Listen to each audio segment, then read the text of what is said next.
I left my theater company, my partner, my home, everything that I own, my belongings, I got rid of, and I moved into my car, which I couldn't even sleep in. It was so tiny, just to be able to go and see these people, to go and feel like I got rid of my bank account, my phone number. I just wanted to completely hit the reset button on what is available when I actually get to design from a clean slate.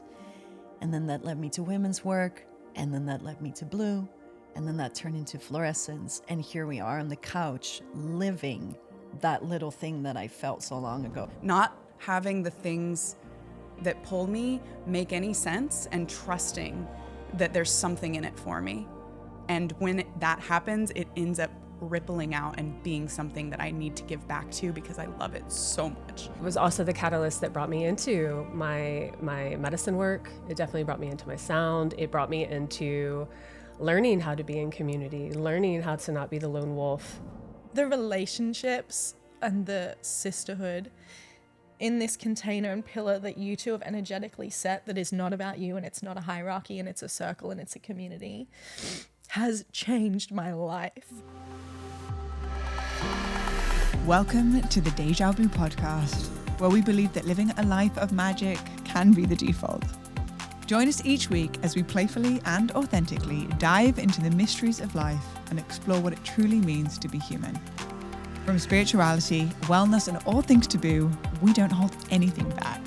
So without further ado, let's let the magic unfold. So I'd like to share with you mud water. Mud water has become my morning drink in replacement for coffee because it gives me that beautiful boost of energy and focus without the side effects of the jittery, ungrounded, nervous, and the energy that then crashes later. Mud water is also action-packed with our superfood mushrooms, including lion's mane and cordyceps and reishi, as well as other superfoods to support with that beautiful stream of energy and focus. What I also love about mud water is that they pay forward some of their profits into supporting mental health research through psychedelics. And as you know, if you've been a part of the Deja Blu podcast or have tuned in, that psychedelics have been a big support on my journey of self-awareness and evolution. And so I'm so excited that mud water is paying forward to support with one of the greatest pandemics on the planet, which is our mental health. So if you're interested in getting into mud water and learning more, go to the show notes and there is a link, www.mudwater.blue, and you can get $20 off your order with some free goodies. So go check it out. Hello, beautiful Blubirds, and welcome back to another episode of the Deja Blu podcast. Today we are not in the Golden Hands, surrounded by the cherry blossom tree and some fancy studio lighting. Today, our team, who are not professional videographers, have set up the podcast set on the road, going rogue, at a Florescence Team building retreat that we are just coming to the end of. And this is the first time in a long time, if forever, I've had this many people on the podcast. The most we've had on the podcast is 3 people. And so this is really exciting, being able to branch it out and bring in the entire Florescence Team. So we're so excited to just share some of the weavings that have been happening behind the scenes, and what I have been noticing since just going and relaunching the last few episodes since I took a hiatus and a break is the reflection of the appreciation that the kind of grounded moments of solo episodes and reflections and conversations, and the feeling of like you can put me in your ears and go for a walk with your dog and feeling like you're having a chat. This is no exception. This is an opportunity for us to be able to sit on the sofa and just have a chat between sisters, friends, co-creators, collaborators, and to just share what's going on behind the scenes so that you can feel like you're deeply woven into what is being created. So I'm going to introduce to you who we have sitting here on this beautiful sofa in Lily Ashwell's stunning cottage home here in Brentwood, California. So if we go over to the furthest side of the sofa, we have Kyle. Now, Kyle was the very first member of the Florescence team. Now, just a little bit of a disclaimer. If you don't know what Florescence is our baby. basically. Not a human baby, a creation, a safe space for women to come together through community and online community, as well as online offerings, in-person retreats, and an opportunity to bring us back into the ancient arts in modern times through ritual, ceremony, intention, and we do love a little bit of magic. Well, our tagline is to live a life of absolute magic. So we'll be talking a little bit more about what Florescence is, but just a little disclaimer as I then go in to do the introductions. So we have Kyle. Kyle is our first member of an additional team member besides me and Reggie when we first planted the seed. And Kyle came in and brought a wave of humble power. She sent us a message, and the first message was, listen, I believe in what you guys are creating. I want to work with you. I will happily clean the toilets. Like, I will happily scrub any toilets needed for me to just be a part of what is being created. And lo and behold, not too long after that email was sent, was she cleaning toilets at one of the events. And even though she had been around for a hot minute, she still offered to clean the toilet. So you know that your MVP is the one that is scrubbing the toilet and washing the dishes, ultimately, right? Everybody wants to have the highlight champagne popping moments, but who is the one that's actually scrubbing the toilets and washing the dishes? MVP. So we've got Kyle in the house who, I mean, what would you say that your role is? That which is needed. Yeah, exactly. Actually, the true definition of a witch is that which is needed, and ultimately that's basically what is going on here. We just have a sofa full of that which is needed women. So thanks for being that which is needed. You are a supersonic contribution to this incredible enterprise in which you're creating. Do you have any extra words about Kyle, Reg, before we go into the next?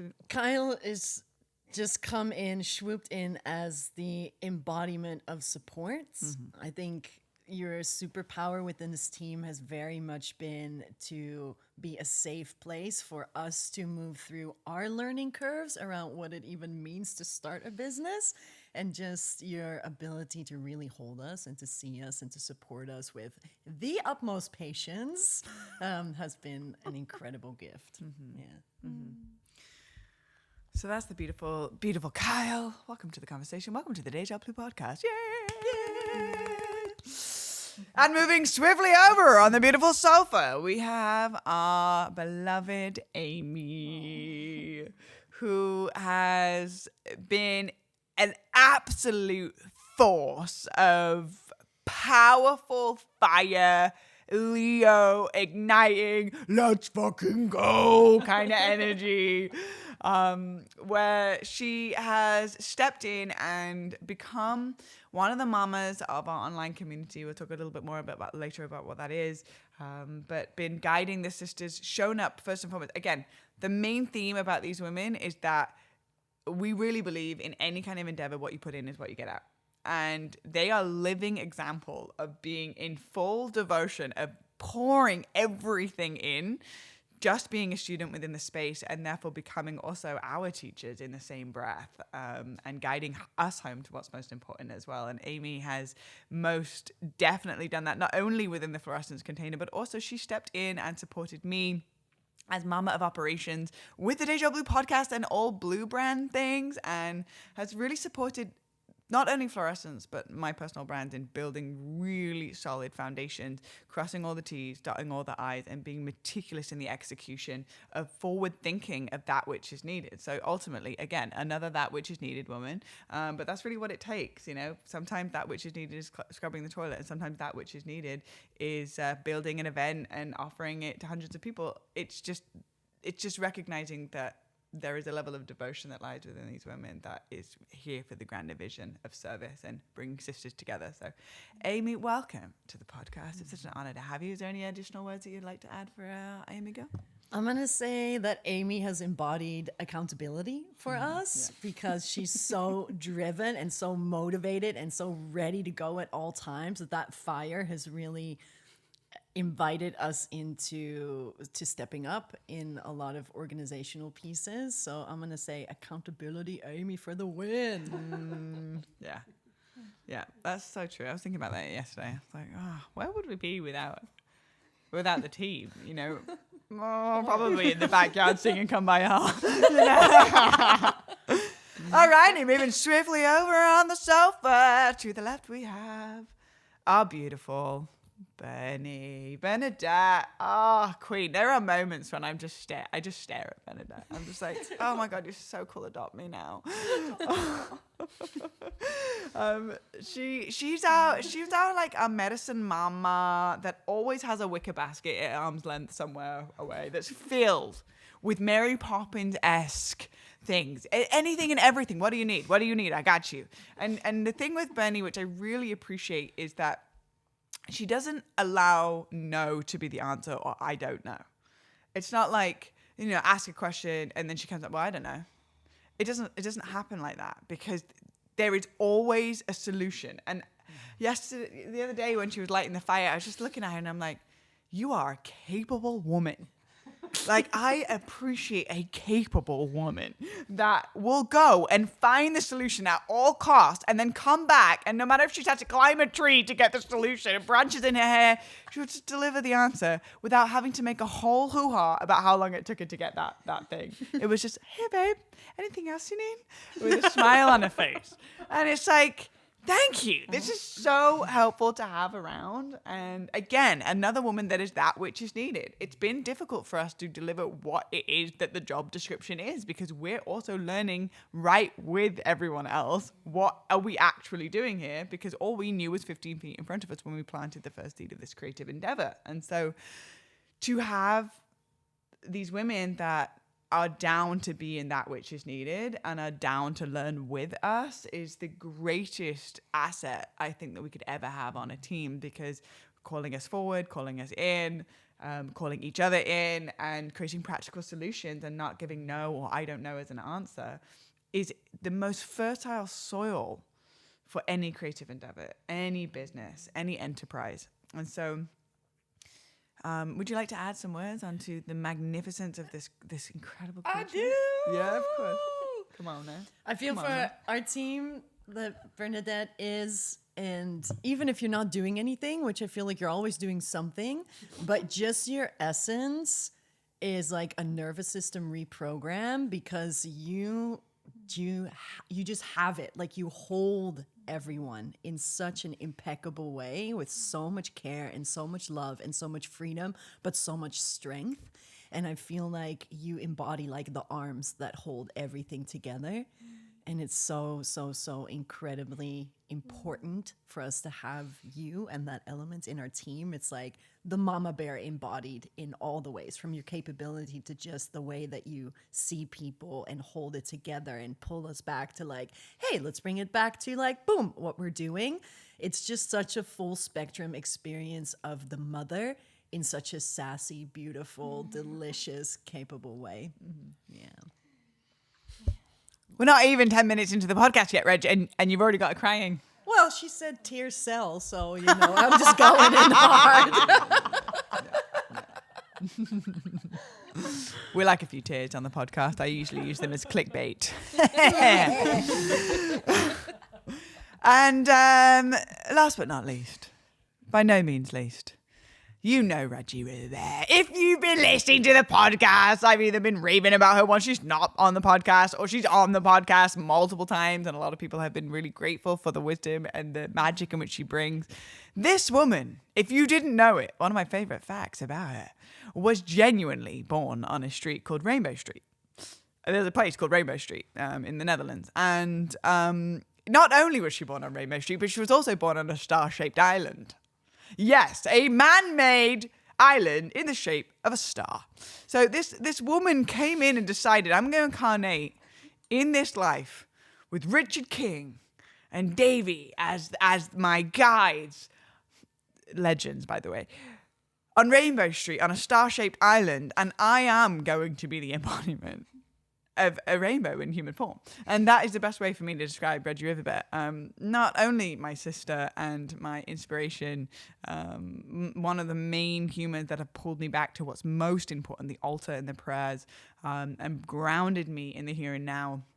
but also somebody that has elevated me into heights that allow heaven on earth to feel like a very real experience when I'm in the presence of her. And not only that, I've been able to create the fluorescence container and the fluorescence baby together. Basically, you're my baby daddy.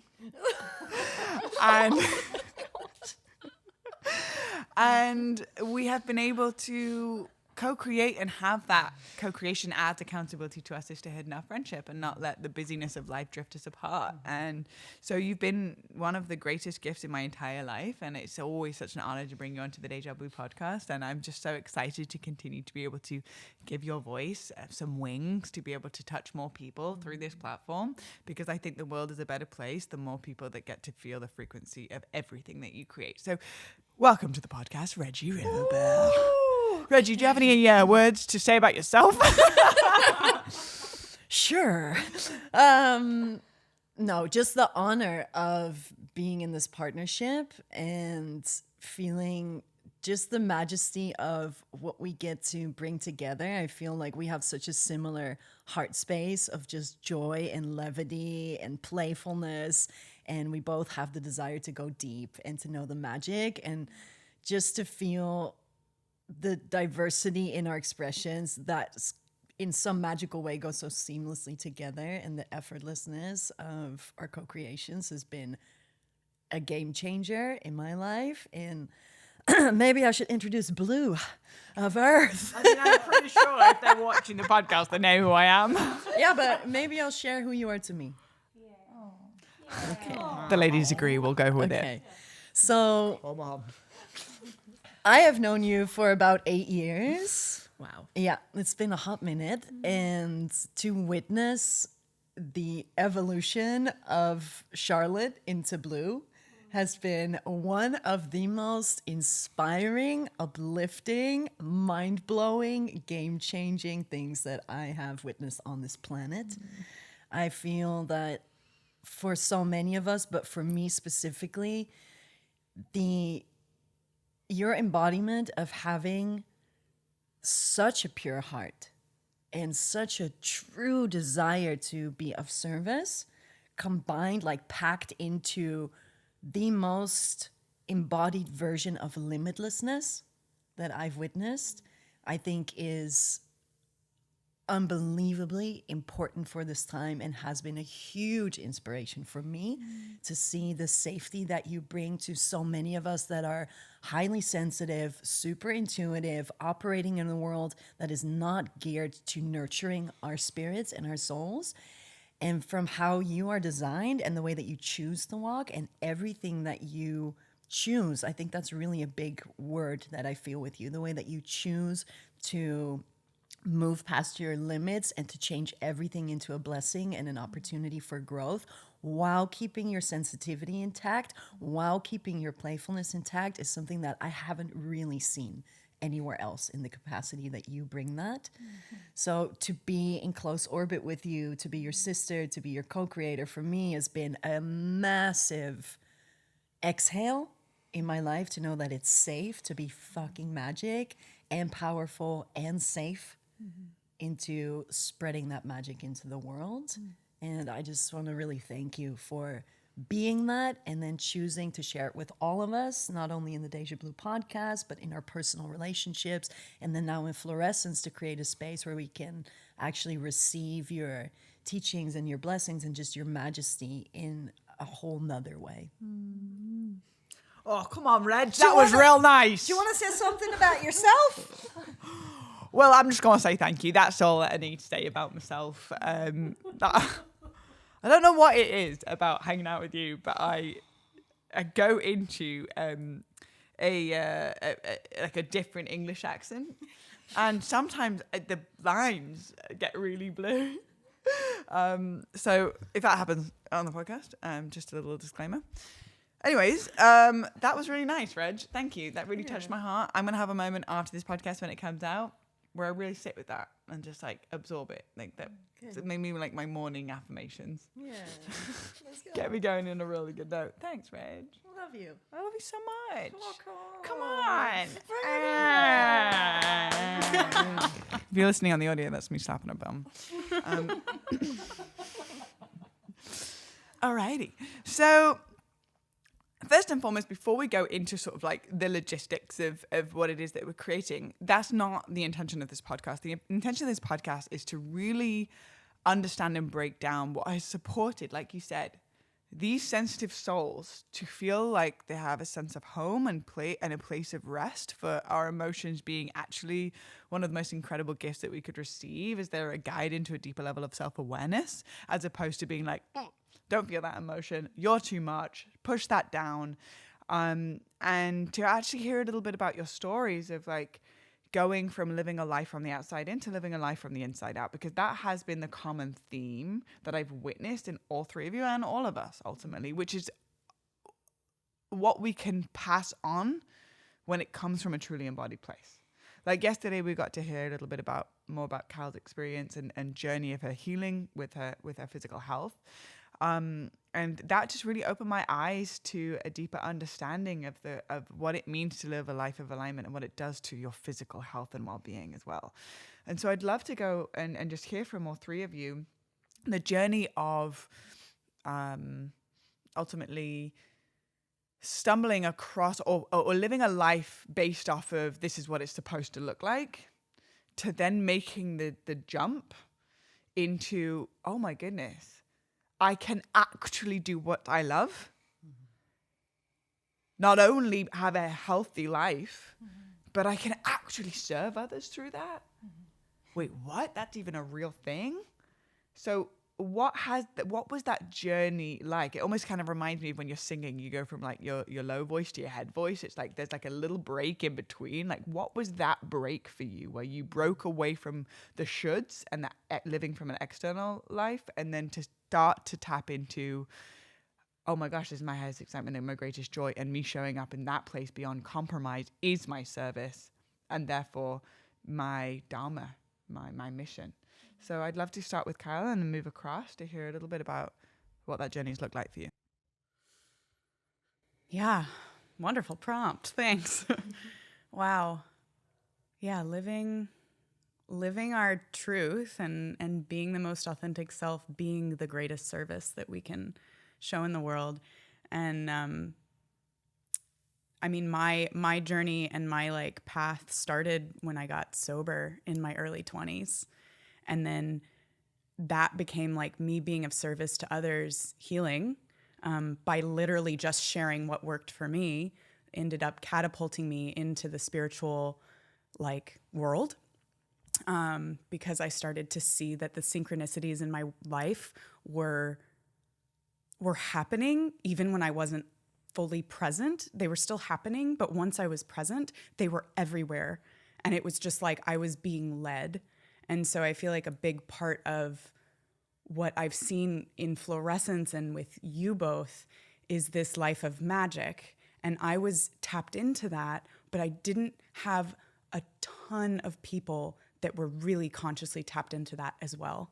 And so when I ended up in the first Florescence container, because I felt a deep resonance with you, Blue, I was like, this is a weird creature. And I feel like she matches my weird. And, you know, like, I just feel like I know her. And I would say my like path has been this intuitive nudge. And I shared a lot around like my kink journey and the work that I do in the world now. And it's like the way that I've like let my intuition guide me without any logic. Like it never made sense in my brain, but my body and my heart and my frequency resonance, like I felt with you when you spoke at this thing that I randomly came across. What was it, by the way? It was the Create community. That's right. Yeah, the Create community. It was like a little festival online they were doing during COVID. And I heard you speak and I was like, who is this? And then I went down the rabbit hole and then I like listened to Deja Blu podcast from like 1 on. And I was like, wow, we really do have a lot like of like similarities in our story and our frequency and like the way that we live our life. And so I was kind of watching you and then you posted about this offering and I was like, hell yeah. And then I looked up Reggie and I was like, songs, oh my God. Because I was in that space where I was like, I want to sing. So it was just like perfect medicine for me at the time. And entering Florescence was this like massive, it's like I had tapped into it, but it was like a massive expansion as soon as I was around this whole group of people that were like talking about it normally, like all these things that were like blowing my mind solo. It was like, y'all were just, that's just how you live and that's just how you exist in the world and that happens all the time. So it was like the wild stuff that I couldn't make sense of. So it's just like this intuitive guidance and like not having the things that pull me make any sense and trusting that there's something in it for me. And when that happens, it ends up rippling out and being something that I need to give back to because I love it so much. And I have many of those kinds of stories, but Florescence has been a big one. Honestly, a big part of Florescence was tapping into my voice because I knew that I knew that I had to do it, and it was just louder and louder and louder. And so, yeah, that's a big part of my hear the tears. Big part of that prompt for me is just letting my intuition and the pull or the loud voice of I need to go do this, I need to go witness this, I need to go be in this circle. I don't know why, like women's circle, I don't know, like what is this about? And just letting that take me. And then what comes of it is like the most magical relationships, the most magical experiences and opportunities and service to the world that like we all get to bring together, which is like ultimately like my absolute greatest joy. That's me. We love you, Kyle. I love you. Welcome to the Deja Blu podcast, one giant love fest where we all love on each other and just give us each other endless compliments. Over to you, Amy. My turn? Your turn. Oh, I'm crying already as well. Yeah. Welcome to the club. Living from the inside out. A big part of that has been coming into my body. I think what you say about coming into your voice, that experience for me has been coming into my body and learning how to feel what is in my body and trusting it and following it, and also feeling safe enough, not just in the world, in community, but in sisterhood with other women, to express what's in my body and express my emotion, express my truth, express the knowing and the trust that has developed within me and my own body because I'm in a safe environment. And that's been this team, that's been both of you, that's been you individually, it's been you individually. And it's been the sisterhood community online has been a massive part of that for me, because when I first joined Florescence, what I joined was the online community.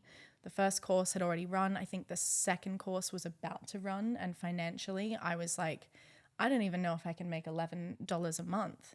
And so I was like, my husband and I had just started traveling full time. Work was up in the air. We'd just come out of lockdown. We were trying to start our own business.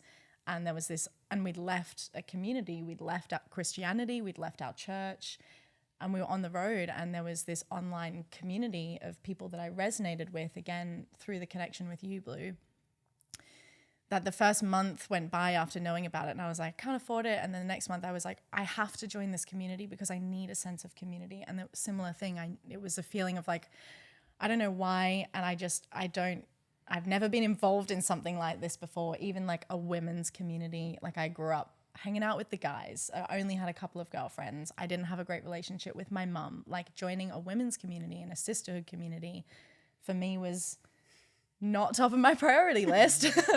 But and I know it's the same with you, but like just a feeling of I gotta have community again. So I joined the community and I was all in engaging with the women that I was connecting with in the community. It was the first time that I'd come across you, Reggie, and I had the resonance with Blue through the podcast. And then I came into the community and did a deep dive in finding what podcast you'd been on and looking into your work and coming into your frequency. And I had this shift in a really beautiful way from like this resonance with you, Blue, and the podcast to like this depth of like ceremony and altar work. And I'm like, this woman's incredible. It's the truth. Confirmed by the snoo. Found by the snoo. If you didn't hear that or see it, my dog just like let out a really loud cough. And so there's this like, I think I'm putting words to what a lot of us in the community feel, but for just speaking from my own experience, coming in through the podcast and having this resonance with your energy and then coming in to your energy in the community and I don't really have words for it. It's just like, it's a feeling in my body of this wholeness and completion. I'm just the bait, baby. I like, a little star quality, just baiting you in to bring you to the real goods. Yeah, and that's been a thing that you two have both talked about is like, this is not about us. This isn't a space that's highlighted, come and hear more and feel more from Blue and Reggie. It's like, it's a container that you energetically hold together. And you both have your own role to play in that, but it's not the end of the situation. It's all of us have our own role to play in that. Every person that joins the community has a role to play in what's growing and building. And I really felt that when I came into the community, because I felt like I was safe to just start to feel in the beginning, like, what is it? Who am I? How do I feel like I want to show up, and edging into that. And there have been a couple of women in the community that have been like, I want to shout out Nick in particular. Oh my gosh, like I sent her a voice message before coming here to this retreat. And the invitation from the two of you to step into holding community, showing up in whatever I feel inspired to do in the moment, and then feeling the sisterhood in the community. And Nick in particular has been someone who's like, there were calls that I would do in the beginning when I was hosting the community and I came into that role, where the only person there was Nick. And it never felt like, oh, there's only one person who showed up. It was always this like beautiful space and conversation. And she held this space for me to just continue to come into that. And so it's been the women in the community as well. And man, like the relationships and the sisterhood in this container and pillar that you two have energetically set, that is not about you and it's not a hierarchy and it's a circle and it's a community, has changed my life on so many deep levels. And I see it and feel it changing the lives of so many people. And the fire that I have inside me is like paired with this like tearful, sobby, emotional, and it just comes out.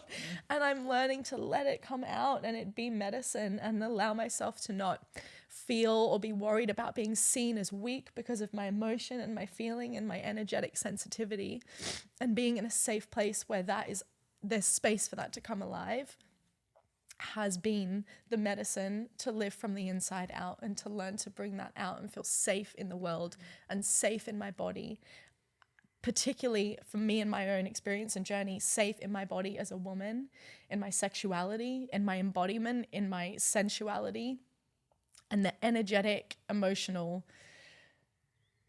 movement that comes through that is so healing and so empowering. And it's like, there's so much more in there, and I feel like I am in the perfect place to continue to let that come alive.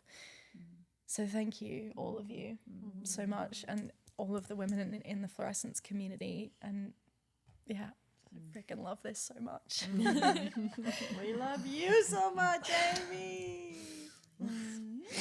I swear we didn't pay them to cry. Like, get all emotional. Like, all right, ladies, we're going to need some tears. We're going to need some emotions. Thank you, Amy. Thank you for your help. So I quickly want to share with you something that I've incorporated into my morning practice and my morning routine that has got me feeling some kind of way. AG1 entered my life because my friend was drinking it in the kitchen, and I was like, wait, that looks real healthy. Can I have some? And she was like, yeah, this is actually really amazing for your gut health. It's also amazing for my stress levels. And so I got a little sip of the green Kool-Aid and I liked it. And so I have been incorporating it in my morning to reinvigorate my body to start my day, packing me with all of the nutrients that I'm missing in my regular diet, and allowing my body to feel a little bit more rested, knowing that I'm getting everything my body needs for my daily vitality. So if you are interested in learning more about AG1 and the magical benefits that can support our health, then go over to www.ag1.com/blue for a discount code and get started on your subscription of a better health and a better tomorrow. I would say, well, let's feel into this. My journey is very cliche in terms of how it started. It was Burning Man.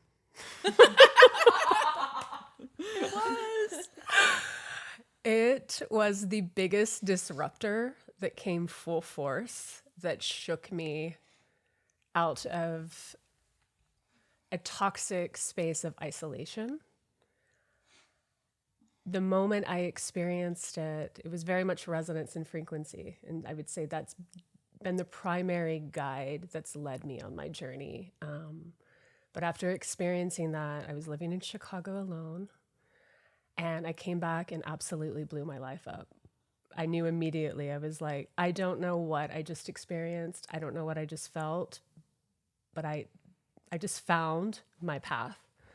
Not necessarily the burn, but like that resonance of like connection and authenticity and creativity. And I went back, I blew up my life. I moved to San Francisco, and that has been my guide of like, what feels like that? What feels like the spaces to nurture and enrich the fire inside in a way that actually feels way more authentic? And that,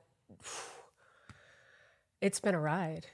It's taken me, I would say it was also the catalyst that brought me into my medicine work. It definitely brought me into my sound. It brought me into learning how to be in community, learning how to not be the lone wolf.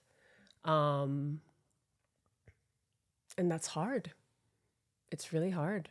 It's one thing to say you want community, but to know and to how to really be in community, that's something that you really have to learn.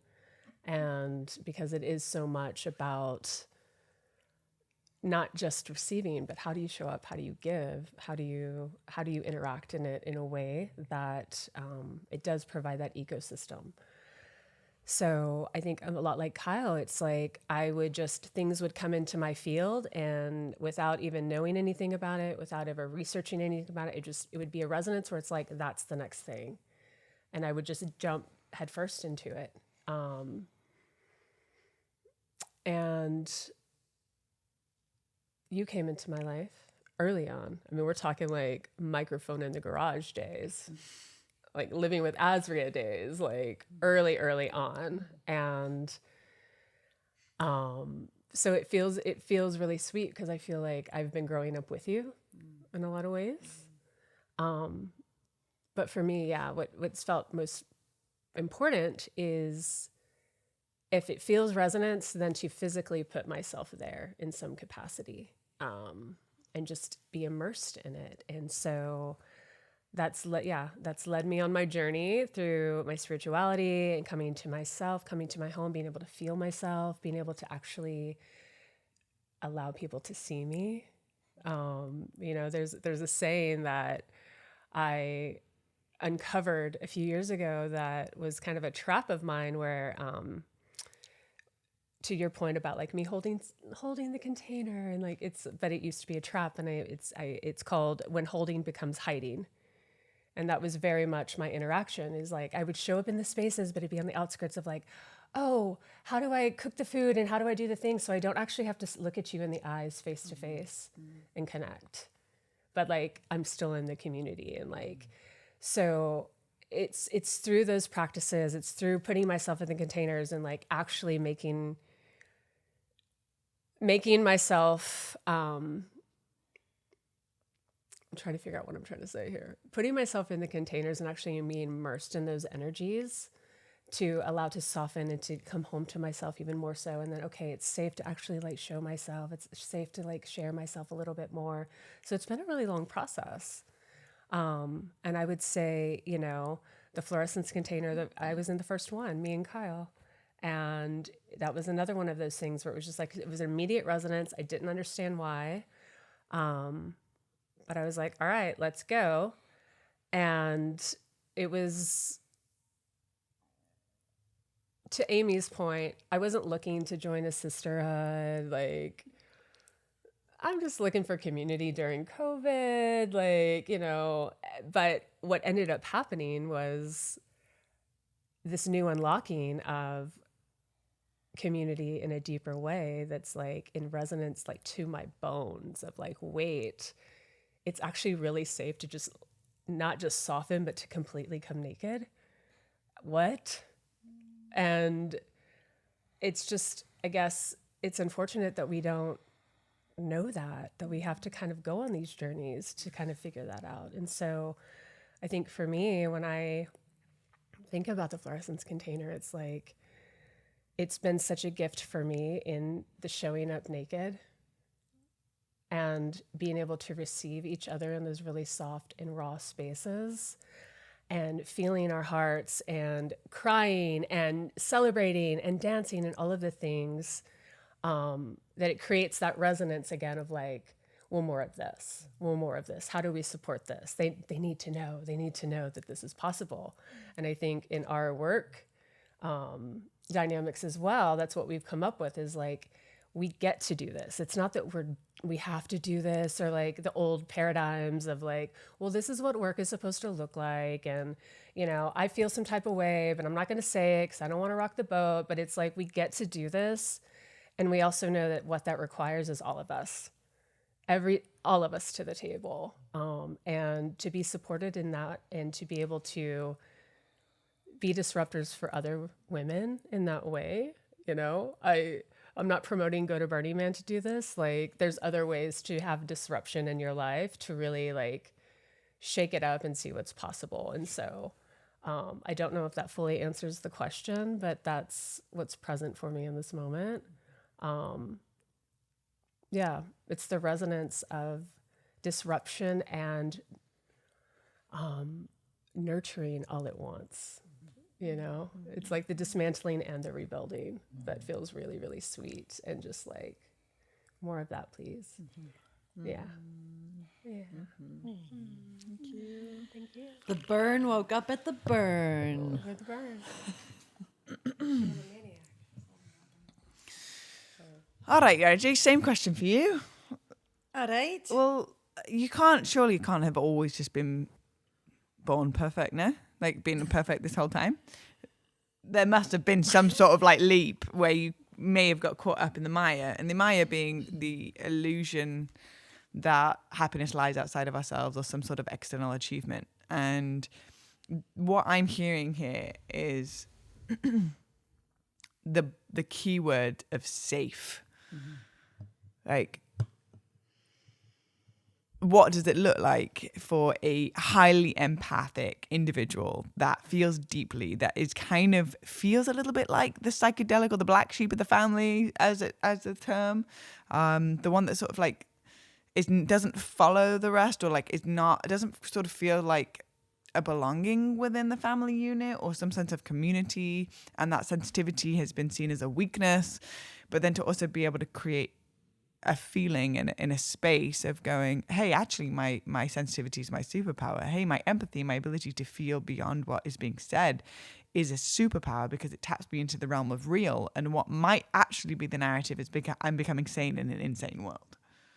And sometimes that feeling can feel very isolating. It's like, well, I mean, for me, sometimes I feel like I'm living in like a Disneyland. Like I went to the nail salon the other day, and I'm sitting there, and there's like 4 TVs on the wall, and it's just like the news, but like many different formats of the news. And what the news was deciding to cover was that there was a kitten caught in a drain. And I'm thinking about what's going on in Palestine right now, between Palestine and Israel. And I'm like, this is what you're choosing to cover on the news, that there is a kitten caught in a drain, and you're using your airtime and your resources and the influence to then send this message out on the TV screen while I'm having, I'm sitting there, and the woman's asking me questions, but it's like questions that are kind of just polite to, to make conversation.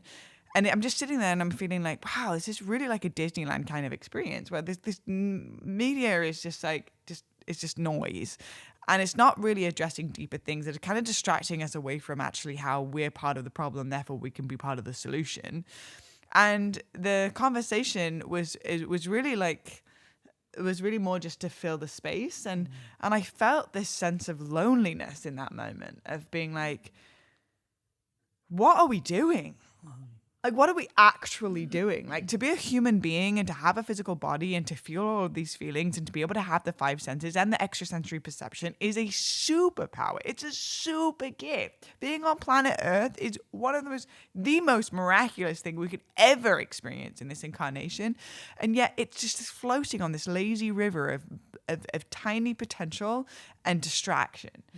And so what I'm feeling as the common theme is that all of a sudden there's a space that feels, and we say the word resonance, and I'm becoming really hyper like aware of buzzwords in the spiritual community because I want to create a bridge of like, well, what does resonance mean? What does vibration mean? What is alignment or manifestation or sisterhood even? Well, resonance to me feels like my body starts to relax and I feel like a big exhale. Because the body keeps the score. The body has an intelligence that lives so far beyond the stories in which we project onto whatever is subjectively in front of us. And so when the body goes, hey, I feel seen, I feel safe, I feel appreciated, I feel less lonely, I feel a sense of belonging.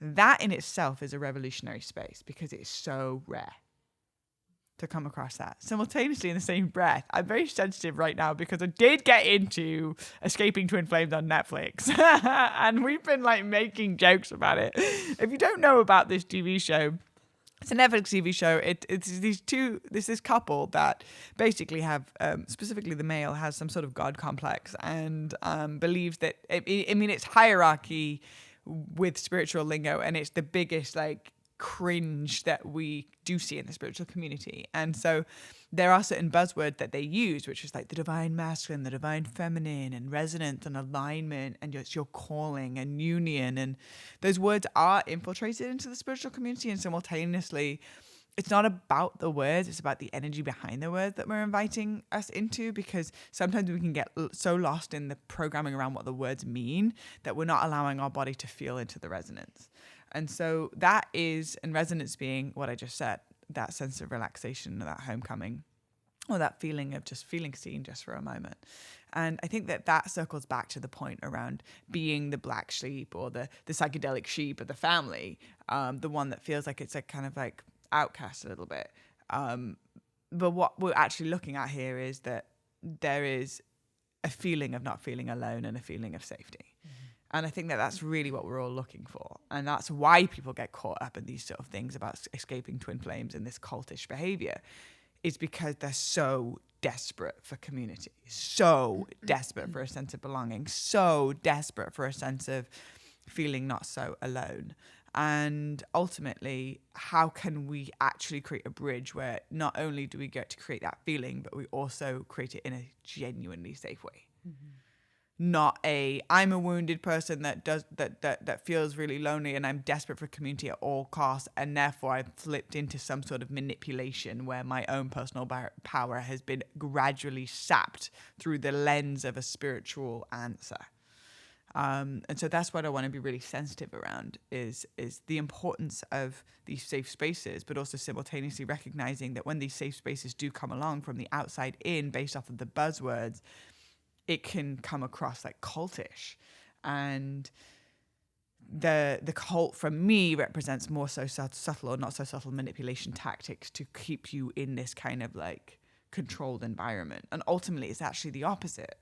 It's to go, hey, what does it mean to transcend hierarchy, which is that there's somebody at the top telling everybody else how to be, into heteroarchy, where we sit in a circle. And that's why when we gather, we sit in a circle, because a circle represents a shape where there's not somebody that's more evolved than somebody else. That there's not somebody that the only reason why we may ever sit on a stage is so that everybody could see us, not because there's some sort of belief that we are higher, or that there's this guru mentality of like, I am here to deliver you the answers. Because I don't believe that as we move into this new awakening, evolution, activation of the human consciousness that we're all inevitably feeling, I don't think that it's a messiah this time. I don't think it's a one person thing. I think it's a group of people. I think it's a community. I think it's a group of equals, and recognizing that every single person has a superpower. And we get to be curious enough to find out what that is and see how we can contribute it into the pot so that everybody can drink the soup and receive the nourishment from everybody's individual superpower and gifts. And so that's what I think that this space is Florescence, is specifically hearing all of your journeys, is that, hey, I got to get quiet enough that I could get safe enough. And I got to get safe enough to be able to actually start to listen to what's going on inside of my body, as opposed to decompartmentalizing my emotions. And once I could actually start to feel, then I could start navigating where my superpowers and my challenges lie. And from that place, kind of like a sieving for gold, leave what's of value. And from that value that has been found in that safe place, actually start to be empowered to be serving it and to sharing it. And that's what we need on the planet. That's the revolution in itself. And the only way that this revolution is going to move is if we do it first and foremost for ourselves. How am I speaking to myself when no one's watching? And then from that place, actually being like, okay, how am I allowing myself to be witnessed in the presence of others? And through the inspiration of other people having the courage to be vulnerable enough, I can actually be vulnerable enough myself. And then from that place, being able to create a place where people then can find their service and serve to the planet. But I think that it starts in the microcosm moments of how we're interacting with the people we surround ourselves with. It's not going to heal the planet any other way than doing it in the gradient steps from gentle persistence of what Trudeau said to me not too long ago was, I don't know what love is, but I don't know what the truth is, but I know what love feels like, and I follow that. If we can just stay with that in the gentle persistence of being curious enough to feel the closest thing to what love is and act from that place, watch your entire world change. And so I think that's what this space is. Reg, you got any notes on that? Yeah, I'm just, as you're speaking about the buzzwords, I'm thinking about my own journey with language. And such a huge evolutional piece for me in coming into my empowerment was I never felt like I had the language to actually translate what I was feeling in a way that was productive. And the buzzwords are such a gray space for me because in a way, that languaging has given me permission to be very precise and have words like resonance that actually like that is what I mean. And then there's the flip side where we come into like, now we're just like regurgitating the lingo because that's what we say. And so I think a huge part in my personal journey and what I see with a lot of people who come into more awareness around wanting to consciously create my reality, right? It's like we have the disruption, like you said, Bernie, and then it's like, boosh, all right, now what are the tools for me to actually start creating what I want to see? And I think a huge part of that is language, right? We know that the word is our wand and that what we speak, we're literally speaking the unseen into being, right? Now it becomes a frequency that can be shared through the five senses. And so there's incredible power there. And I think what's more important than anything is what you just said, is to actually, is it true? Like, is the frequency of love, is that what's being translated? Or are we all just saying the same thing? So now we feel like we're connected, but we actually are just in another rat race or in another form of control. Like you were saying, like the cult culture is no different than the regular matrix that we all grow up in. That's all still designed to keep us down and to have us operate in a certain way. So the language is such, for me, such a key piece because it is one of the most powerful, incredible magics we could ever possibly work with.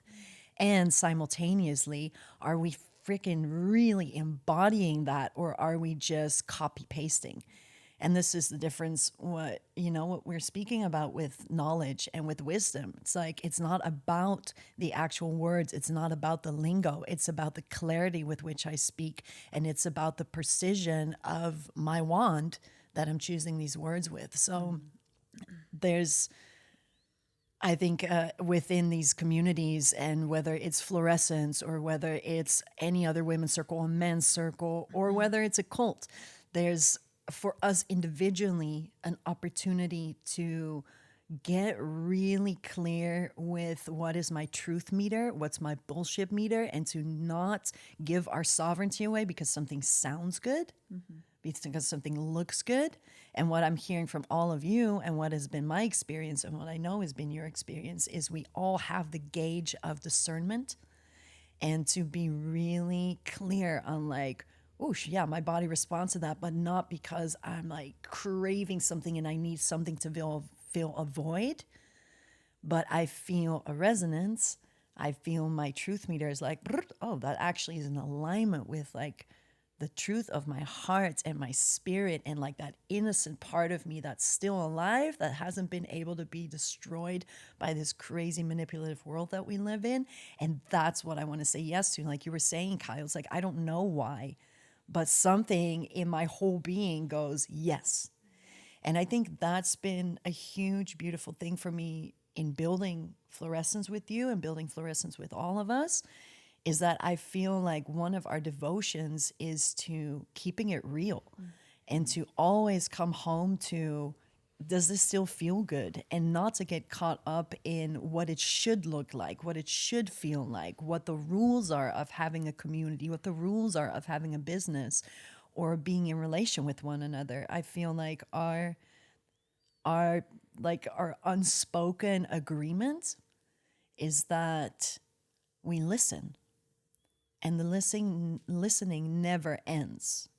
And so with that, putting that into like, okay, we're creating this whole platform, sometimes that's looked like having months of like, we don't know what's going on and being non-productive, right? But while we're being non-productive, we're actually constantly checking like, what is the next iteration? What's the next evolution? What feels right in our bodies? What excites us right now? And can we give ourselves the freedom to evolve again and again and again and again, because we are an ecosystem, because we are an organic being, because we are constantly evolving. And so for anybody who's breaking out, I remember very clearly like my key moments of having my disruptions. And the main one that feels like makes sense to this story is I was living in a beautiful community in Denver, Colorado. I had really sweet people around me, people that cared. And for 3 years, I was lonely. I felt like on a day-to-day, like the daily, I had so many sweet people around me, but the depth of like spiritual excitement and exploration that I wanted to embody was really only happening with myself at my altar. And I found myself like going to yoga communities or going to circus communities or going to conscious events and like looking for my people. And for 3 years, I didn't find a single person who met me in the space that I felt was available for me. And I had this really strong sadness in my heart of like, wow, maybe that's just not available. Where are my people? Like I knew that they were out there, but in all my searching and looking for like the communities, I didn't find anybody until I had a dream about Hawaii, and I went, fuck it. And I bought a ticket and I went. I didn't know anything. And following the signs, following my intuition, following like the little trails and the scavenger hunt of looking for the signs, I ended up meeting a group of people that for the first time in my life, I felt such a deep sense of homecoming. And I had to go through a huge dismantling of all of the armor I had built up that was needed or felt needed at the time to survive in a world that wasn't my world. And so now all of a sudden I'm in paradise on the beach, naked with a coconut in my hand with these wild creatures who were my age, who had completely ripped themselves out of the common narrative and really designed their own majesty. And that for me was the first taste of, holy shit, I'm not alone. This is totally possible. I can do this with my peers. And giving myself permission to, like you said, Bernadette, like blow up my life. I left my theater company, my partner, my home, everything that I own, my belongings I got rid of, and I moved into my car which I couldn't even sleep in. It was so tiny. Just to be able to go and see these people, to go and feel like I got rid of my bank account, my phone number. I just wanted to completely hit the reset button on what is available when I actually get to design from a clean slate. And then that led me to women's work, and then that led me to Blue, and then that turned into Florescence. And here we are on the couch living that little thing that I felt so long ago. It's like, I know it's out there, but what is it? And then having all of these incredible moments of courage, really, because I feel like all of us sitting here have taken a huge leap of faith to even lean into the possibility that it's available to create our own lives, to create the kind of relationships that actually nourish the core of who we are, and not just the similarities and the common things that we have in common on a day-to-day life, but like your soul sees my soul, and I don't even know what that means when we come into contact and what that can flourish into. And so those moments of disruption and that moment of pivot, like you're talking about with the voice, where you feel that like, oh, I'm moving from the chest voice to the head voice, that like the point of change. I feel that anybody who's at that threshold, it can scare the living shit out of you. And something that we talk about in Florescence is like finding that sweet spot, right? Where it's like, this scares the living daylight out of me because I might have to leave everything that I know or that I think that I know. But I'm also so excited because I can feel what's available on the other side. And so I just really commend anybody who has the courage to say yes to creation, to say yes to, I want to feel what it feels like to have relationships that feel like the freaking nectar of everything that is. Like when I'm with you, Blue of Earth. When I'm with you, Blue, I am continuously, whether we're in our PJs fucking tired or when we're dressed up and ready to entertain or whatever we're doing, the core frequency of my relationship with you is that I feel like I'm home. I feel like I'm in the right place. I feel like everything makes sense. No matter what's happening in the world, no matter what's happening in my life, when I'm with you, I feel like I'm good. And that's what has rippled out into my relationship with all these women that are here on the couch and the sisters in the community. It's like, it makes sense to me. And that's the only place I want to be at, is in a place where it makes sense at the core of my being. So I feel like Florescence has been a pulse for that for many people. It's like, I don't even really know what it is, but it makes sense. It just makes sense. So many tears, so many emotions, and really like really genuine. And I think that it's easy for us to really soften into the love that we feel in our heart and the gratitude, because it is so present, it is so very alive. And I would have to say that it's earned. It's just not something that we just walk into this space and go, oh, it's amazing and it's all rainbows and unicorns. I would like to talk about, the analogy that I used the other day, which was, if we want the bread to rise, we've got to knead out all the air pockets in the dough.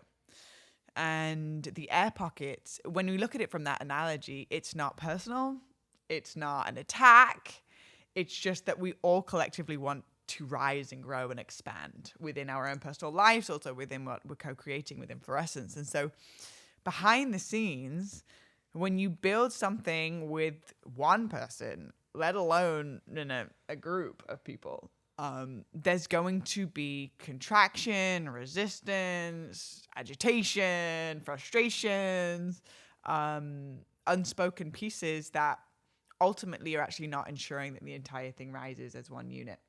And so when I'm feeling your shares, I'm feeling the genuine impact that it's had on your life, the genuine rewriting and the recalibration of being like, yes, boss, I'll do whatever you want, boss. Oh my goodness, boss. I have no space to have any emotions or any feelings because it's not professional. Mm-hmm. That for me feels outdated. And I was advised as a child, don't ever be friends with the people you employ. And I was just like, I don't know. about that.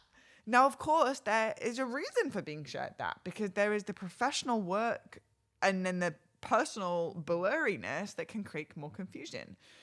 But I also am here to create a new way of doing things. I'm not here to just be told this is the way that it's been done, because I don't think any change comes about doing things that are outdated, that are obviously not working, where it's shutting people's adrenals down and making living an experience where there's a lot of stress and there's no place to be expressed, which actually creates disease over a long period of time. So I'd love to hear from whoever feels called to share regarding what does it look like behind the scenes to start to feel safe enough to say a unpopular thought or feeling, but be met with a wholesome welcoming, which actually steps you further into your power. Because I think that power doesn't come from light and love. I think power comes from witnessing the shadow, witnessing the crunchy emotion and respecting it. That's where our power is born from. So I'd love to hear from anybody about your personal experience around what does it look like behind the scenes, navigating the crunchier emotions for the longevity of where we're going. I had a feeling this might be past Amy. Oh boy. I can feel you looking at me.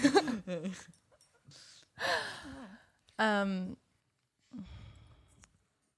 first thing that comes to mind in response to this question is there's something in my body where I just can't not say something. And I think it's partly an embodiment piece, partly the way I'm wired, partly like embodiment as in tuning into my body on such a deep level that it's like, I know that I know I need to say something. The safety of this container, this like as in the community, the team, the both of you, and the way that the foundation and the pillar that you've set both for the community of what Florescence is and for this team, and how we create this new way of working together and doing business together and serving together in a spiritual space, like all of those things together. There's a safety and an unspoken invitation to step into sharing those things. And there's also something in my body, the deeper I've gone into my own personal embodiment work, where I know that there's something that needs to be said and shared and expressed, where I haven't done that in the past in the old kind of paradigm of business and teams and volunteering and whatever, is the emotion that's loaded behind it for me. I have so much emotion when these things are like stirring in my system, and I feel like something crunchy, or, you know, the accountability, or like, I'm using these buzzwords. I'm trying to like the crunchy moments as in the like, I say crunchy because it literally feels crunchy in my body. It's like something in here, and like to be in alignment, which is like, I'm going to use these words because they freaking hit it. It's like the alignment of my energy coming in to a centered place. In order to do that, I have to speak my truth. What's loaded behind that is a lot of emotion, and I've shied away from sharing those things because the emotion piece, I've not done that in the past because of concern of being seen as weak, or being seen as she's got trauma in this area, and that's why there's emotion there, being dismissed. I think that's ultimately what it is. It's like, no, I know there's something here in my body.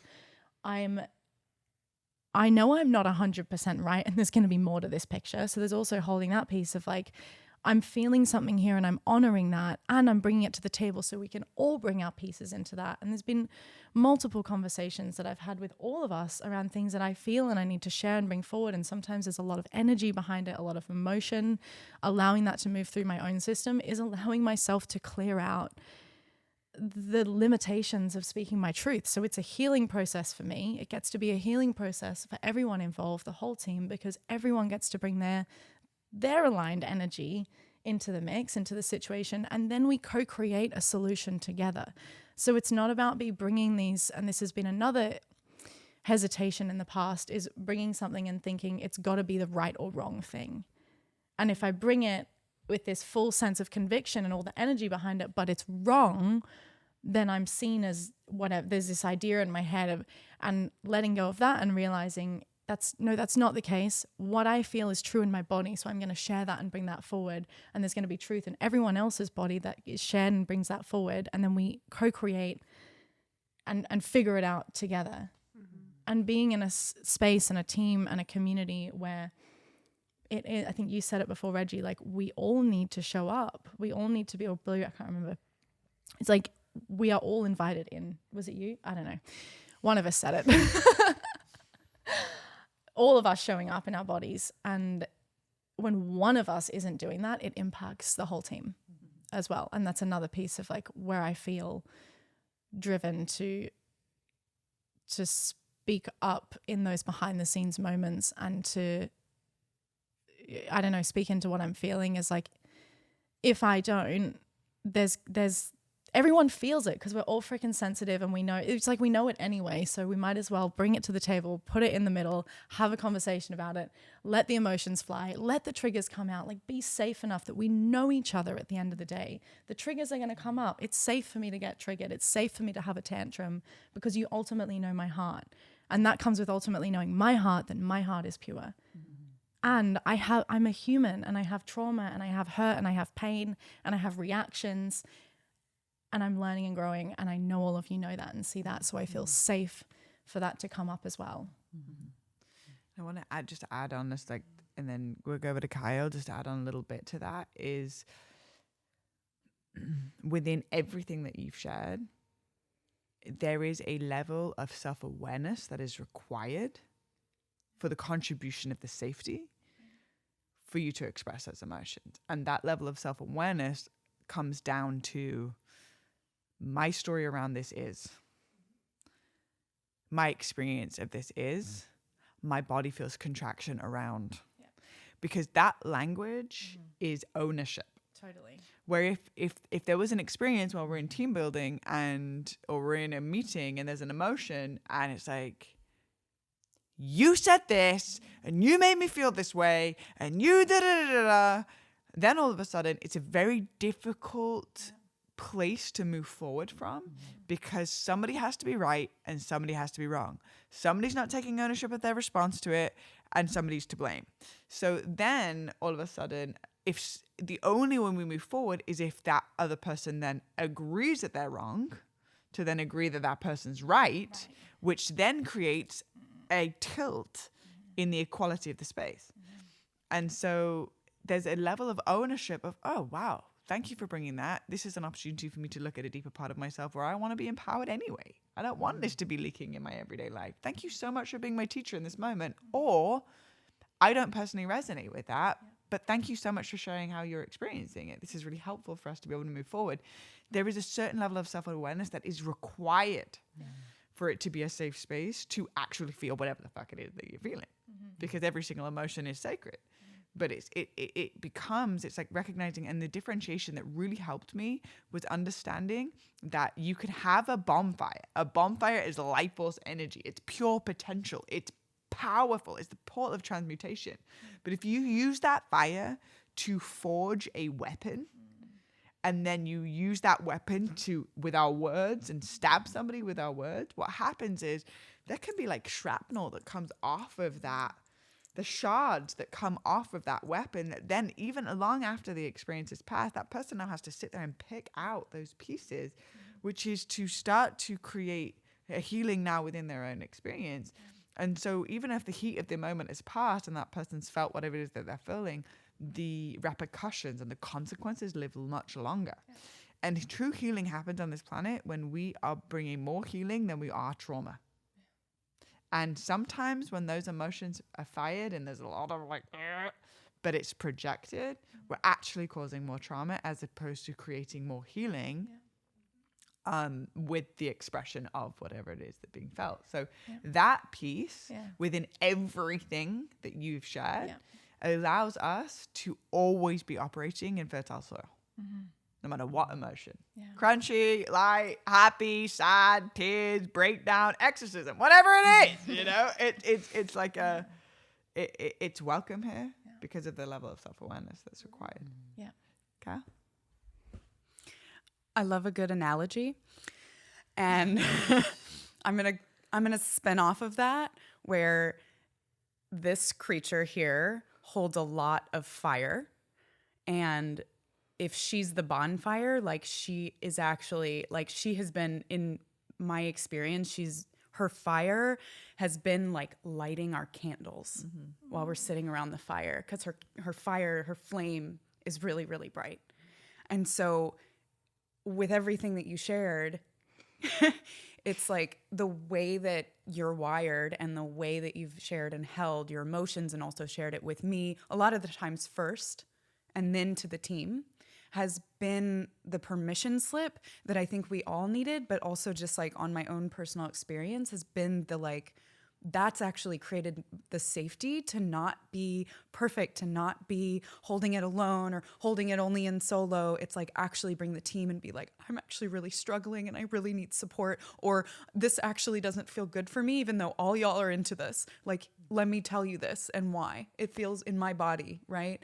It's like to witness each and every one of us. All of us have had this like, part of, like, we've all played that part at some point of like breaking down, sharing what's true for us, sharing what's going on in our lives, sharing what we really want this thing to be, what we want to see this become, and the emotions behind it actually catapult us into the healing that's required for us to actually move forward with a business and a mission that is different, that's totally different, out of the matrix. We're friends, we're sisters, we're actually creating something, co-creating something together. And we like light each other's flames. And sometimes our flames go out. And so we need like each other to like support our flames to keep going. And so I just really wanted to go off on that analogy, because it's true. Like if it becomes a weapon, no. But that weapon, the thing that looks like a weapon, actually can light all of our flames. So it can be the same exact thing, but it can support the light of others instead of like catapulting us into like pain. Create a wick, not a weapon. Yeah. I think one of the things that is another buzzword that I just want to like unpack a little bit with us is this thing around safe space, right? This is a safe space, but that isn't a given. Like a safe space is a practice and something that is created. And I feel that for me, women's work in general and coming into really consciously developing skills within myself and tools and relationships that create safety. And what that means to me is knowing that, like you were saying, the awareness piece, but that everything that's being brought into a space has a place to land that is safe for both the person who's sharing as well as for the person who's receiving. And that has come with a lot of like skill development that I know I've had to do in my personal way of like, how do I share those raw emotions? How do I share this piece that's really upsetting for me or really like is pulling a lot of tears out of me? And how do I still clearly communicate what I want to bring across? And then also being a receiver of those emotions, like how can I practice really A, not taking anything personal, B, really practicing deep listening and being present for whatever this person's sharing. So I feel like within our team, one of the things that supports us from moving through these crunchy times or these challenges, or when things feel out of alignment, or when things feel like there's something under the surface, but we don't quite know what it is, but it's bubbling and it's brewing, like how do we move with that as a team, is that I think we've all done enough work within ourselves, and we still have the opportunity to really deeply practice with one another on a daily basis, right? Is to, what, like you were saying, Amy, it's like the baseline is I know your heart and I know my heart. And anything that comes on top of that as a charge, I get to personally, whether I'm sharing or whether I'm receiving, really take full like ownership of my energy. And if I need to take a moment before I share because I'm feeling all this charge and maybe that's not serving, or this charge needs to be seen and felt, and I trust that I can share that with grace, even if it is blubbery or a little bit louder. But to come into real like awareness, this is such a good word, awareness around, is what I'm sharing serving? What place am I sharing from? And then as the receivers, like, can we hold all of it from a place of it's welcome here. And I think as a team, that's one of our superpowers. And it's a trust that's been developed over dipping our toe in the water of like, is it safe to share? I know Kyle initially, when the three of us started working together, was like finding our groove with like, what do I share? What do I keep for myself? What is appropriate? What is not appropriate? Actually, maybe everything is appropriate or maybe not. And just having like, I just want to emphasize the journey of creating a safe space, because it's not just saying that something is a safe space. And this is the buzzword, right? It's not a given, but it's a practice and it's a devotion and it's a choice for all of us to show up in a way that is always, no matter what's happening inside of myself, is keeping the greater vision present in the way that things are being shared, and knowing that I'm sharing this because we're moving forward to solution. I'm not just unloading because I'm feeling uncomfortable. I'm not just receiving somebody's unload because I don't know how to set a boundary for myself.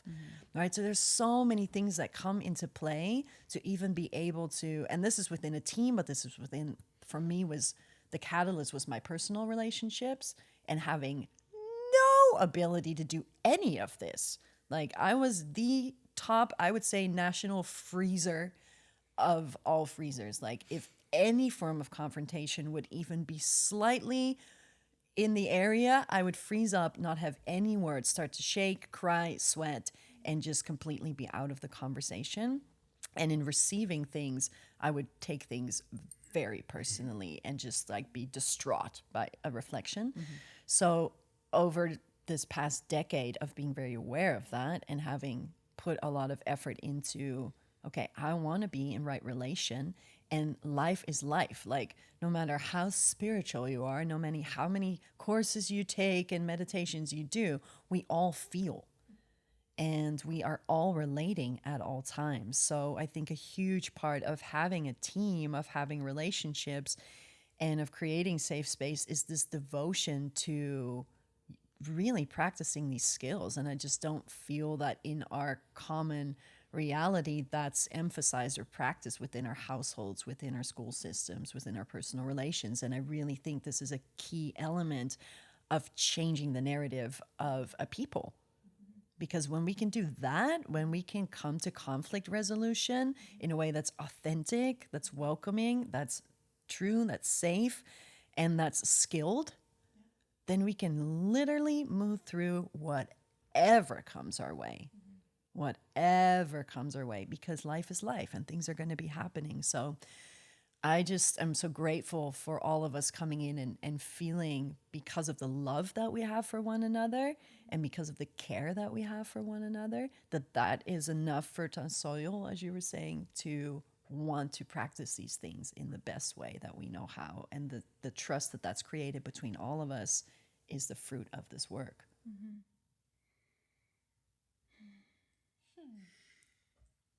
You better lay it down, Reg. You lay that down. Damn.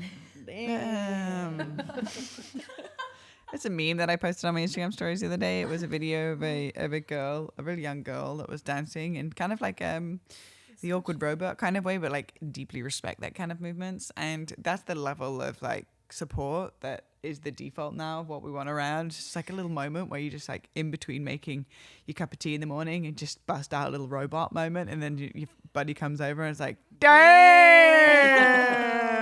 get it, mama, let's go. That or nothing. Thank you very much. So I do want to acknowledge the time, and also in the same breath, I want to really give context of like what fluorescence is, because for anybody that's coming into this episode, and for me, this episode wasn't about fluorescence, but more so about what it takes, I believe, as a student to build a safe,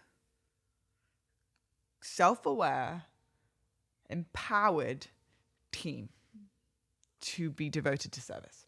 And that's really what I wanted to understand the texture and the flavor of. And simultaneously, we've been mentioning fluorescence throughout this entire episode. And I'm sure I can literally hear the people watching it going, right, this is great. I don't know what fluorescence is. I want to love to know a little bit more about it. And so we are currently, as you can see in this little makeshift setup, I've rudely not introduced my soul schmello into the space, and also the one over there. These are game changer moments for any single woman.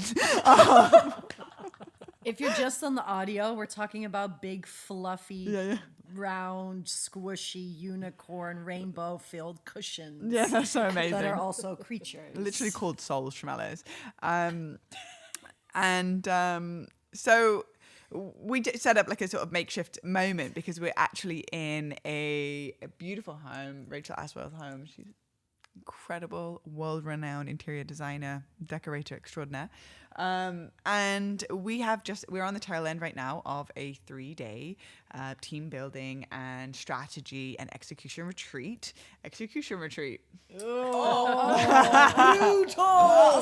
Who's gonna die?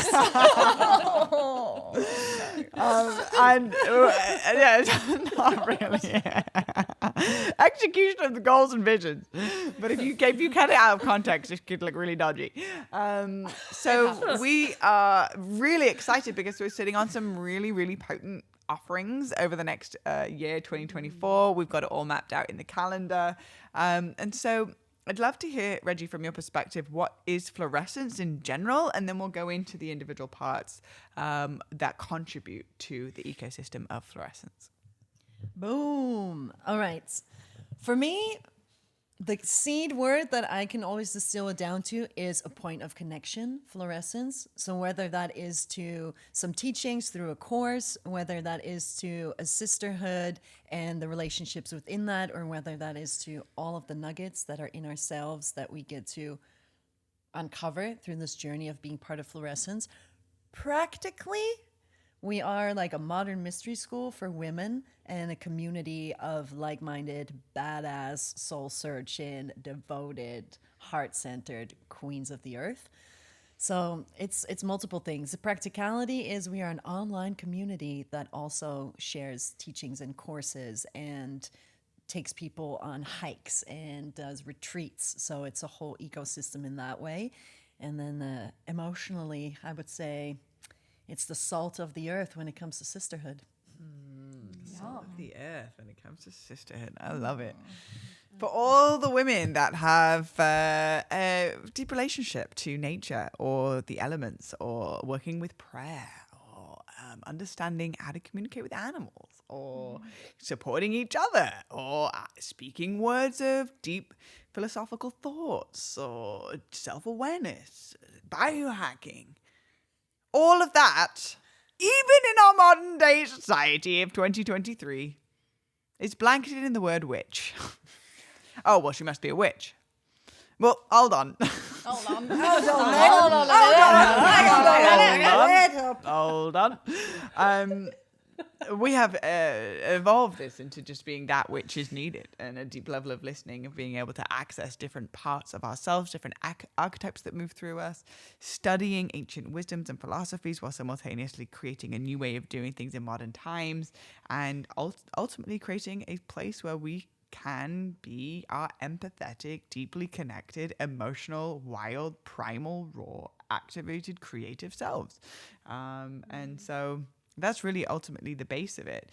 But I would love to hear from you, maybe Ben, if you'd share a little bit about what fluorescence is for you and what it represents, and a little bit more leaning into the practical nature of it. Yeah. I mean, just after everything we've shared, it feels, I mean, for me, it feels as if like it's really a practice zone to put everything that we've spoken into place, you know? How do you cultivate a deeper listening for your individual terrain? How do you trust that voice? How do you begin to uncover and dismantle and, in essence, go through a death cycle of parts of yourself, like through workshops or wisdom or what have you, right? So fluorescence, with its different offerings, I see it as like kind of a boot camp for life in a lot of ways, you know, because you do the individual work. And then you put the practice of the relating into play with your sisters or in-person stuff. And then there's also, these spaces to really awaken what's alive in you that maybe you didn't even know was there, creativity or song or just a deeper sense of play, wherein when you put those all together, it just becomes, it becomes like a little cauldron of possibility on an individual, and I think in a community-driven disruption type of way that will just then ripple out into your personal lives. So I see it as the practice grounds of everything that we've kind of already spoken into. That's what I see it as. And Amy, will you share a little bit about what the community is, the online community? Yeah, definitely. That microphone keeps slipping down. Do you need me to tighten it? I got it. Okay. Got it? Good. Yeah, I feel like the online community is a living, breathing organism that has been, for me, with someone I've got a lot of fire and I see things in the realm of structure. It's been difficult to pin down, and ultimately I've come to the realization that there's no pinning this thing down anywhere. She is a living, breathing organism full of women who are living, breathing people with their own expression and desires and energy and needs and contributions. So the online community is a co-creation of every single energy that's in there. I really feel that in the community. Every time a new sister joins the community and I get this little notification of such and such has joined the community, I'm like, you literally now are contributing to the energetics of this community. It's really a co-creation. In holding that in a practical sense, I feel like there's been a shift within me and my own system massively, and also a shift in, like, we're creating something different here, and there's just to try and put into words, it feels like this shift of going from I pay for something and I enter something and it's a whatever membership for a community, what do I get? Kind of expectation thing, and shifting that to no, you're putting in an energetic investment into this space, saying I am choosing to come into this space and contribute something and put my stake in and say I'm here to show up, to give, to receive, to be of service, to learn, to grow, and to co-create within this space. And we have 10 incredible women who have been through the foundational course program, who are now coming in to help support the energetic holding of this container. And they're holding calls within the space. They're bringing their own energy and ideas and desires into the space and helping to hold this energetic frequency of what Florescence is. And so I just really want to acknowledge, like, it's the women, it's the big sisters who have, specifically come into this role to help support holding the online container, but it's anyone who shows up and decides I'm going to put my energy into this space and take ownership and invest in this space. And literally I'm prime example of what you put in is what you get out. And that's how I showed up coming into this space, because I freaking needed it. And the fire in me wouldn't allow me to sit around and wait for anyone else to start hosting calls or hold my hand or give me a sense of connection. I came in and I was like, I need to feel connected and I need to understand what all of this stuff is in me that I feel, and my energy and the way I see the world, and coming out of a paradigm that no longer was in alignment whatsoever, to then like, okay, well, what is? And like learning to find that myself for myself meant that again, like within my own system and the way I'm wired, I had to lean in as part of that process of finding that. And I really encourage anyone who is in the community already or joins the community to find whatever that looks like for themselves individually, because not everyone is full of fire and needs structure. Like it's different. And so maybe for you that looks like coming into a space that's already been held, a call that's being held that feels super nurturing, and something in your body, it's just like, this feels really good to be in this space. And I don't know if I want to even have my camera on yet, but that's okay because I'm safe here.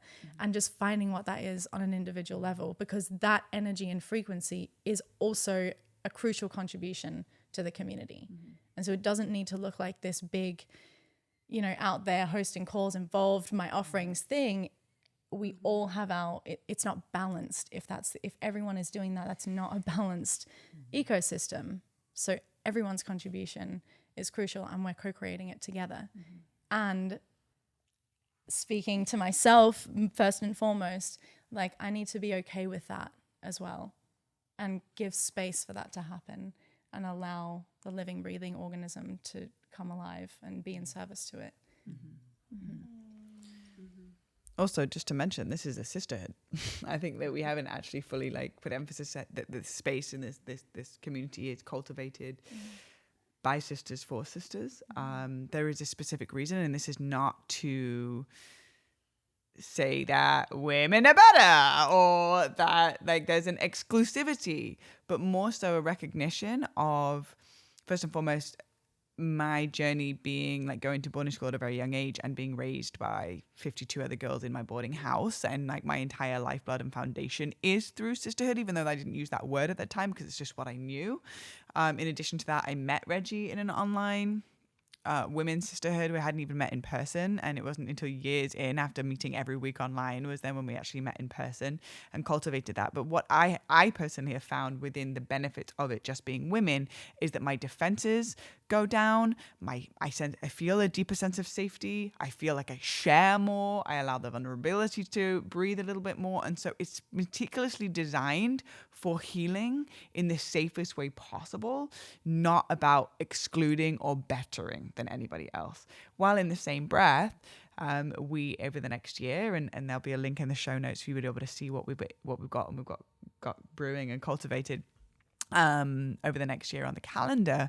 We are opening it up to any and all genders and however you identify, to create that inclusivity as well. So it's acknowledging the healing that happens when it is just sisters in the space, and in the same breath there is an opening of the doors to create that excitement and that inclusivity as the content would shift to be in alignment with what is most supportive for everybody involved. And that really is our intention, is when you experience empowered women, every single person on this planet came from a woman. And when you empower women, you empower the next generation. You empower the next wave of children that are hitting, because we are the portals from one dimension to the next, of bringing life from the non-physical to the physical realm. And when you empower a woman that is bearing life to make peace with her emotions and to get clear on what it is that her heart is saying to her, and to take ownership of her of her experience, so that it's no longer a projection, of taking ownership of her experience so that she's no longer feeding blame or division out into the world, you are feeding the next generation to start the foundation of their operating system from a place of love. And I think that that's what we really need. And so that's the emphasis on why we do women's work. And in the same breath, it's with the intention to create inclusivity and create healing for all beings. And so I just wanted to speak into that and mention it. And also simultaneously, if you're a brother listening to this, or no matter how you identify, you are so welcome here in these conversations. You are so welcome here in looking at the schedule and seeing what we have offering that includes you. You are so welcome here to share your comments and your insights of how this lands for you in your body when you hear these messages. Like, that is the intention here, is to create inclusivity for everybody on this planet. And to create a sense of home within these words, where you can incorporate it into your own unique lens and your own unique way, and see how you wish to show up in leadership moving forward after you've heard what you've heard on the podcast today. So I want to be mindful of the time as we are closing out, and we're going to move on to the next part of our journey on this human experience, weird thing called life. But I just wanted to say thank you so much to each and every one of you for being here, and for sharing your wisdom, and for sharing your stories and your tears and your authenticity and your heartfelt reflections, and the genuine nature of what we're cultivating. And I believe in this space, and I believe in, first and foremost, I believe in each and every one of you with my whole heart and soul, as individual sovereign beings out in the world, going out into the lessons. And I trust you will always come back to love. That's the theme here, is that I trust that you will always come back to love. No matter what happens, no matter what heartbreak happens from this point forward, no matter what initiations, and no matter what lessons, I believe that you are all devoted to the path of alchemizing lead into gold. And I think that's what makes a successful human. And it depends what your perception of success is. But a successful human, I believe, is somebody that's surrounded by love. Somebody that's aligned with their dharma, with their purpose, with their mission. Somebody that's sharing and also has the capacity to receive. I think that that's what makes a successful human, is when you lay in bed at night and go, how much did I laugh today? And I think that you are incredibly successful in my eyes. And that will always be with you because it's living from the inside out. And you've made your path of a devotion to live from that way. And so it's an honor to co-create with you queens, legends, game chambers, bring changes and bringers of the dawn and the warriors of the rainbow and the tribe of light, the beings that we've been waiting for.